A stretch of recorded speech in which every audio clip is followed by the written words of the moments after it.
হুমায়ুন কবির নাম তো শোনা ही होगा। এখন তিনি কি হিরো নাকি জিরো?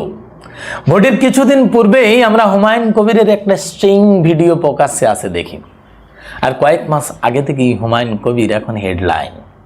তিনি বাবরি মসজিদ করতে নেমেছেন। দেখেছি আমরা মুর্শিদাবাদে সেই তোলপাড় করা বাবরি মসজিদের উদ্বোধন। সেখান থেকে অনুমান হচ্ছিল যে এবারের ভোটে একটা নূতন বোম ফুটতে চলেছে।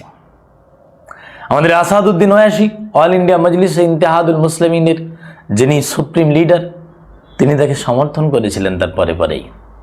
এবং বাংলার মুসলিম ভোটাররা কোন দিকে যাবে সেটা ঠিক করতে পারছিলেন না। একটা বড় অংশের টিএমসি ভোট ব্যাংক কিন্তু হুমায়ুন কবিরের দিকে ঝুঁকে যায় ওই বাবরি মসজিদের পর থেকেই। সকলে অনুমান করে যে এবার বোধহয় দিদির খেলা শেষ, ভোট কেটে যাবে, আর ভোট কেটে গেলেই বিজেপি একটা অ্যাডভান্টেজ পেয়ে যাবে।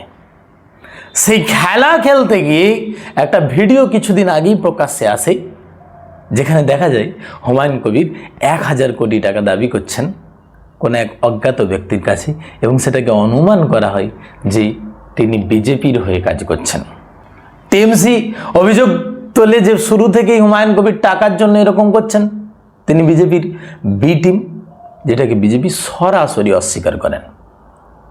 বিভিন্ন জনসভা থেকে, স্বরাষ্ট্রমন্ত্রী থেকে নিয়ে শুরু করি প্রধানমন্ত্রী নরেন্দ্র মোদীজি প্রত্যেকেই বলেন একদম মিথ্যা কথা, বিজেপির এর সাথে কোনো যোগাযোগ নেই।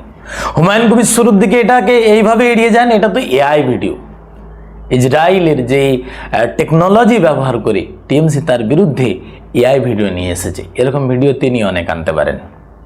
যাই হোক, এই চর্চাগুলো তো আপনাদের সকলেরই খুব ভালোভাবে জানা, কিন্তু তারপরেই একটা জিনিস আমরা লক্ষ্য করি, ধীরে ধীরে ভোট যত এগিয়ে আসে, মুসলিম সমর্থক সহ কিছু প্রার্থীও হুমায়ুন কবিরকে আস্তে আস্তে ছেড়ে আসতে শুরু করে।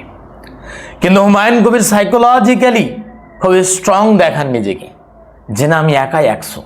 কেননা তিনার সঙ্গে মিম পার্টি মজলিস ইত্তেহাদুল মুসলিমিন, যেটা হায়দ্রাবাদের আসাদুদ্দিন ওয়াইসি সাহেবের পার্টি, সে ওই ভিডিও প্রকাশ্যে আসার পরেই ঘোষণা করে যে আমাদের দল প্রয়োজনে একা লড়বে, কিন্তু হুমায়ুন কবিরের জনতা উন্নয়ন পার্টির সাথে আর আমাদের কোনো অ্যালাইনমেন্ট নেই। কাজেই সেই থেকে আমরা দেখতে পাই যে মুসলিম সমাজের মধ্যে একটা ফুট আসতে শুরু করে। তারা কিন্তু একদিকে বুঝে যায় যে হুমায়ুন কবির কি সত্যিই বিজেপির হয়ে কাজ করছেন, নাকি নিজের কিছু স্বতন্ত্রতা আছে। কিছু সমর্থক আজও তিনার পিছনে আছেন, কিছু কিন্তু পিছন থেকে সরে যায়। এর ভোটে কতটা ইম্প্যাক্ট পড়েছে প্রথম দফায় তা আমরা এখন খুব একটা বুঝতে না পারলেও অনুমান করতে পারছি যে হুমায়ুন কবির বাবরি মসজিদের পর যে সতেজতার সাথে প্রকাশ্যে পাবলিকের সামনে নিজের কথা রাখছিলেন এবং যেভাবে তিনি সমর্থন পাচ্ছিলেন, সেটাই কিন্তু কোথাও না কোথাও একটা ফিকে এসেছে। সেই জায়গাটা তিনিও বুঝতে পেরেছেন।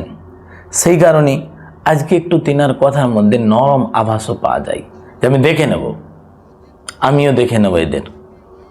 কিন্তু আজকে তিনি যদি সত্যি সত্যি কোনো কিছু করাপশনের মধ্যে জড়িত থাকেন, এটা তিনার নিজেরই ভুল হবে, আর না হলে জনগণের রায় জনগণ তো ইভিএমের বক্সে শোনাবে। কি পরিস্থিতি, কেমন আজকে তার বাংলায় কাঁধ, কিভাবে তিনি রাজনীতিকে এগিয়ে নিয়ে যাবেন, সেটা আমরা রেজাল্ট আউটের দিন বুঝে যাব। কিন্তু যেটুকু আমরা অনুমান করতে পারছি, তিনি কিন্তু বাবরি মসজিদের মাধ্যমে হিরো হয়েছিলেন। কিন্তু প্রকাশ্যে যে ভিডিও আসে সেটা কতটা সঠিক কতটা বেঠিক আমাদের সে বিষয়ে মতামত, আমরা কিভাবে সেই জিনিসটাকে দিয়ে কাউকে ভালো খারাপ বলে দিতে পারি এরকমটা আমাদের উদ্দেশ্য নয়। কিন্তু এটা বলতেই পারি, মানুষের জনসমর্থন যেভাবে তার প্রতি আস্থার ঢল নেমেছিল, সেটা কোথাও না কোথাও ফিকে হয়েছে। তাই তিনি এখন হিরো নাকি জিরো, এটা বলবেন আমার দর্শকরা, আসল বন্ধুরা যারা ভোটার নাগরিকগণ। অতএব আপনারা কমেন্টে জানাতে ভুলবেন না যে আগামী ভবিষ্যতে কি হতে চলেছে হুমায়ুন বাবুর জনতা উন্নয়ন পার্টির সাথে। আর অবশ্যই আমাদের সাথে থাকুন। প্রত্যেকটা রাজনৈতিক খবরাখবরের পুঙ্খানুপুঙ্খ কম সময়ের মধ্যে বিশ্লেষণ করতে আপনাদের সাথে বিশেষভাবে প্রয়োজন। যারা নতুন তারা সাবস্ক্রাইব করবেন, আর অবশ্যই কিন্তু আমাদের সাথ ছাড়বেন না। ধন্যবাদ বন্ধুরা, ভালো লাগলে লাইক করুন, বন্ধুদের শেয়ার করুন। Thank you.